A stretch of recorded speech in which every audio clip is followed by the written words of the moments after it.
Pemirsa, Polda Sumatera Utara menggagalkan peredaran narkoba sebanyak 1,2 ton sabu. Nah, polisi juga menangkap seorang DPO pengendali narkoba via Malaysia yang masuk ke Indonesia melalui jalur laut. Bagaimana perkembangan dari Polda Sumut? Kita langsung tanyakan kepada rekan Wana Sari di sana. Wana, silahkan dengan informasi terbaru dari perkembangan kasus ini. Putri, Rehana, dan pemirsa, berdasarkan survei di Sumatera Utara bahwa peredaran narkotika menduduki peringkat pertama untuk seluruh provinsi, dan pembuktian ataupun penangkapan 1,2 ton jenis sabu yang diungkap oleh Kepolisian Daerah Sumatera Utara. Dalam hari ini, Direktorat Reserse Narkoba Polda Sumut, ini adalah sebuah bukti kerja keras dari pihak terkait untuk meminimalisir peredaran narkotika di wilayah Sumatera Utara.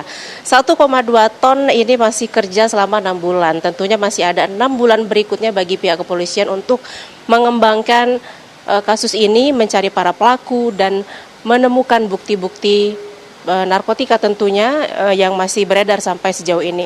Saya akan berbincang bersama Direktur Reserse Narkoba Polda Sumatera Utara, Kombes Pol Jin Calvin Simanjuntak. Selamat siang. Bang, sejauh ini kan masih 1,2 ton ya Bang ya. Kira-kira berapa banyak DPO yang sejauh ini masih dilakukan oleh pihak kepolisian? Baik, terima kasih. Pencapaian 1,2 ton di semester awal di tahun ini itu merupakan wujud nyata dan kontribusi masyarakat itu terlebih dahulu. Peran masyarakat ini sangat penting untuk memberikan informasi kepada kami. Nah, 1,2 ton itu juga terdiri, pengungkapan kasus kita ada 200.000 butir ekstasi dan 100.000 butir happy five, dan ada 6 hektar ladang ganja yang kita musnahkan. Dari serangkaian pengungkapan itu memang ada beberapa tersangka dan DPO yang tentunya masih kita lakukan pengejaran di tahun ini. Nah, ini kan melibatkan pihak asing juga ya Bang ya, dari jaringan internasional yaitu Malaysia. Nah, sejauh ini bagaimana mekanisme kerjanya para pelaku ini Bang sampai dengan barang bukti sebanyak itu?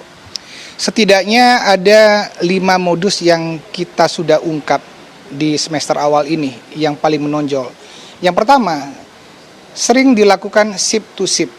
Jadi barang bukti narkoba itu dipindahkan di perairan, sering kali dilakukan di perairan Asahan. Kalau dia berhasil akan muncul ke Asahan. Biasanya di perairan Asahan akan dipecah, masuk ke Asahan itu sendiri, ke Tanjung Balai, ke Batubara, dan Labuan Batu bahkan. Nah, ini yang sering dilakukan. Yang kedua modusnya, sering sekali dijadikan barang bawaan oleh pekerja migran Indonesia. Dan yang ketiga, ini barang bukti tidak besar memang, tetapi sering sekali dilakukan peredaran di tempat-tempat terbuka, loket-loket terbuka umum dan barak-barak. Ini sudah banyak yang kita lakukan penindakan di beberapa wilayah yang ada di Sumatera Utara.